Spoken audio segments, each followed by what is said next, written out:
अमरीकी सदर ने भी मक्का दिफाई मुआहदे का खैर मकदम करते हुए खुश आइंद करार दे दिया।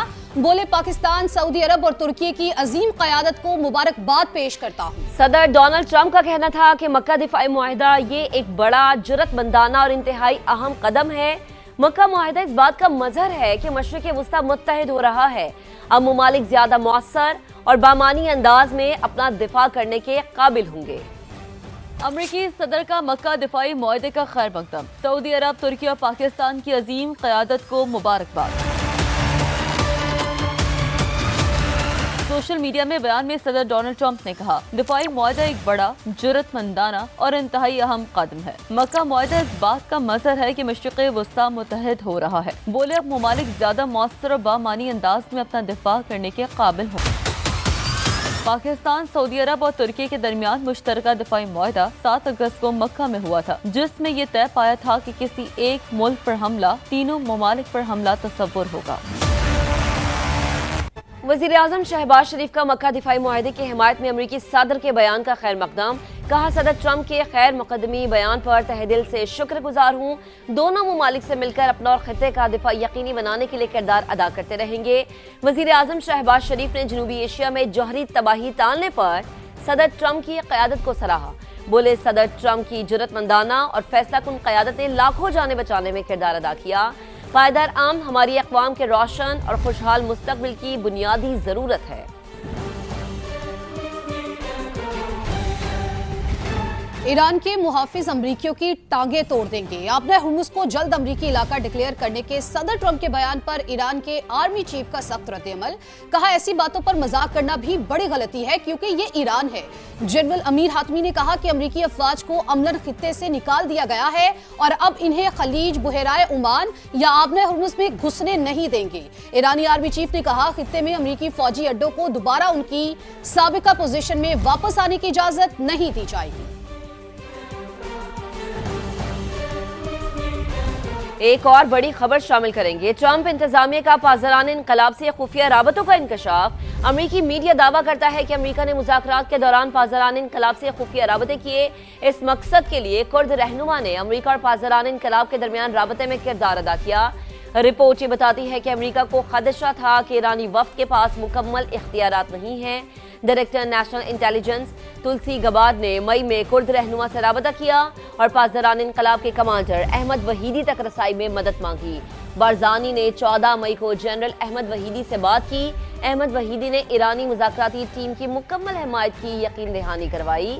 अहमद वहीदी ने कहा कि वो बहरान का हल मुज़ाकरात के जरिए चाहते हैं। रिपोर्ट का ये भी बताना है कि अमेरिका ने अरबेल में मुज़ाकरातकारों की खुफिया मुलाकात की तजवीज़ दी। ताहम ईरानी फरीक ने अरबेल में मुज़ाकरात के लिए सिक्योरिटी खदशात का इजहार किया, जिसकी वजह से अरबेल में अमेरिका ईरान खुफिया मुलाकात की तजवीज़ अमली शक्ल इख्तियार नहीं कर सकी। रिपोर्ट के मुताबिक पाकिस्तान और कतर अब भी अमेरिका और ईरान के दरमियान पैगामात पहुंचा रहे हैं। कुर्द रहनुमा ने भी अमेरिका ईरान मुज़ाकरात दोबारा शुरू कराने में मदद की पेशकश की है। फौजी क़यादत में बरवक्त तकरीरियों ने दुश्मन के मंसूबे नाकाम बना दिए। ईरानी सुप्रीम नेशनल सिक्योरिटी काउंसिल के सेक्रेटरी मोहसिन रज़ाई ने supreme leader Sayyed Mojtaba Khamenei को खत लिख दिया। कहा, सुप्रीम लीडर ने 6 आला फौजी कमांडरों की तकर्री करके दानिशमंदाना फैसला किया। इन तकर्रियों से दुश्मन को वाज़े पैगाम मिला कि ईरानी पॉलिसीज बरकरार रहेंगी। मुल्की दिफा के हवाले से उसूली मौक़िफ़ में कोई तब्दीली नहीं आएगी। मोहसिन रज़ाई ने कहा, उम्मीद है नई फौजी क़यादत किसी भी मुमकिन जारहियत का भरपूर जवाब देगी। हम मिलकर मुल्की दिफाई सलाहियतों को मजीद मुस्तहकम बनाएंगे।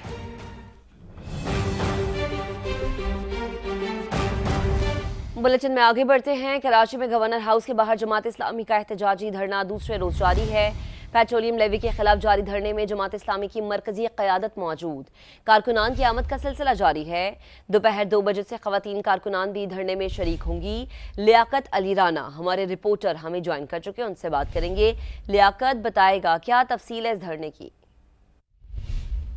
जी, हम इस वक्त गवर्नर हाउस कराची के बाहर मौजूद हैं, जहां जमात इस्लामी का धरना जारी है। इस वक्त धरने में कारकुनों की बहुत कम तादाद है, लेकिन अमीर जमात इस्लामी कराची मुनिम ज़फ़र सुबह से ही यहाँ हम देख रहे हैं कि वो मौजूद हैं और कारकुनों की तादाद आहिस्ता आहिस्ता अब बढ़ती जा रही है। यहाँ मुनिम ज़फ़र से हमारी बात हुई तो उनका कहना था कि हमने कारकुनों को एक शेड्यूल दिया है, वो उसके मुताबिक धरने में शरीक होंगे। आज दोपहर 2 बजे से लेकर असर की नमाज तक ख़वातीन धरने में शरीक होंगी। मुनिम ज़फ़र का कहना था कि जब तक हमारी तमाम डिमांड्स पूरी नहीं होती, महंगाई को कम नहीं किया जाता, लेवी टैक्स की वसूली को रोका नहीं जाता, धरने का सिलसिला पूरे पाकिस्तान में जारी रहेगा। उनका ये भी कहना था कि हमसे गवर्नर सिंध ने राब्ता किया था, लेकिन हमने उनसे कहा कि जिसने हमसे मिलना है, मुज़ाकरात करने हैं, वो हमारे धरने में आए। हम किसी वज़ीर के पास, गवर्नर के पास या किसी और के पास मुज़ाकरात के लिए नहीं जाएंगे। आपको बहुत शुक्रिया। गुड्स ट्रांसपोर्टर्स का मुज़ाकरात की कामयाबी पर वफाकी वज़ीर मवासलात अब्दुल अलीम खान के एजाज़ में इस्तकबालिया। शुरका के वज़ीर मवासलात अब्दुल अलीम खान के हक में नारे, फूलों की पत्तियां निछावर की। मोटरवे पुलिस से एक भी नाजायज़ चलान नहीं होने दूंगा, अब्दुल अलीम खान का ऐसा कहना था। अब्दुल अलीम खान का ट्रांसपोर्टर्स के कैंप पहुंचने पर वालेहाना इस्तकबाल, मुतालबात मानने पर इजहार तशक्कुर। गुड्स ट्रांसपोर्टर्स ने इत्तेहाद के सदर मलिक शहजाद अवान ने वज़ीर मवासलात अब्दुल अलीम खान को सिंधी अजरक पहनाई। एक्सेल लोड पॉलिसी की खिलाफ वर्जी ना करें, ये ट्रांसपोर्टर्स के मफाद में है। उनका कहना था मुकर्ररा हद से ज्यादा वजन गाड़ियों और सड़कों दोनों के लिए नुकसानदेह होता है। मुल्क और कौम के मफाद में बेहतरीन फैसले करना और उन पर अमल दरामद यकीनी बनाना होगा। वजीर आजम ने मुझे इस कमेटी का चेयरमैन बनाकर खुसूसी टास्क दिया है।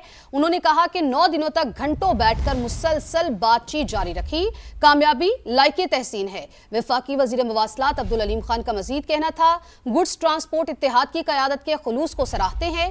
ट्रांसपोर्टर्स मुल्क की मईशत के लिए अहमियत के हामिल हैं, उनका ताउन तरक्की के लिए जरूरी है। शाहराहों पर वेट स्टेशन के बारे में ट्रांसपोर्टर्स की शिकायत फौरी दूर की जाएंगी। तो आपको बता रहे हैं कि गुड्स ट्रांसपोर्टर्स का मुज़ाकरात की कामयाबी पर वफाकी वज़ीर मवासलात अब्दुल अलीम खान के एजाज़ में इस्तकबालिया। शुरका के वज़ीर मवासलात अब्दुल अलीम खान के हक में नारे, फूलों की पत्तियां निछावर की। वफाकी वज़ीर मवासलात अब्दुल अलीम खान का कहना था, जो वादे किए हैं उन्हें हर हाल में पूरा करेंगे। मोटरवे पुलिस से एक भी नाजायज चलान नहीं होने दूंगा। मैं आपसे वो वादा करूंगा जो साइन करूं या ना करूं, मैं पूरा करके दूंगा आपको। और इंशाल्लाह मैं आपसे वादा करने आया हूं कि कोई जो आपका जायज मुतालबा, जो जायज मुतालबा, वो इंशाल्लाह अल्लाह के करम से इंशाल्लाह जरूर पूरा होगा। मुझे कोई एक चलान भी नहीं करना। मैं मोटरवे पुलिस को चाहता हूं एक चलान भी ना करे। क्यों चलान करे? जब आप लोड ही पूरा डाल रहे हैं, जब आपके पास लाइसेंस मौजूद है, आपका क्यों चलान हो? मैं आपसे वादा करता हूं कि एक चलान भी आपका नाजायज नहीं होने दूंगा। मुझे खुद सड़कों पे खड़ा होना हुआ, मैं खुद सड़कों पे खड़ा हूं। सुप्रिंटेंडेंट अडयाला जेल ने बानी पीटीआई की सेहत और मुलाकातों के हवाले से रिपोर्ट सुप्रीम कोर्ट में जमा करा दी है। कहा, बानी पीटीआई और उनकी अहलिया की रूल्स के मुताबिक बाकायदा से मुलाकात कराई जाती है। अदालत में यकीन दहाई के बावजूद जेल मुलाकातों से अदलिया, खारिजा पॉलिसी और एजेंसीज के खिलाफ अवामी जज्बात उभारे गए हैं। तो आपको अपडेट कर रहे हैं कि बानी पीटीआई की सेहत और मुलाकातों का ये मामला है। सुप्रिंटेंडेंट अडयाला जेल ने रिपोर्ट सुप्रीम कोर्ट में इस हवाले से जमा कराई है। 2 सफ़ात पर मुश्तमिल रिपोर्ट सुप्रीम कोर्ट में जमा कराई गई है। रिपोर्ट का ये मतन है कि तौहीन अदालत case chief justice high court की सरबराही में बेंच निपटा चुका है।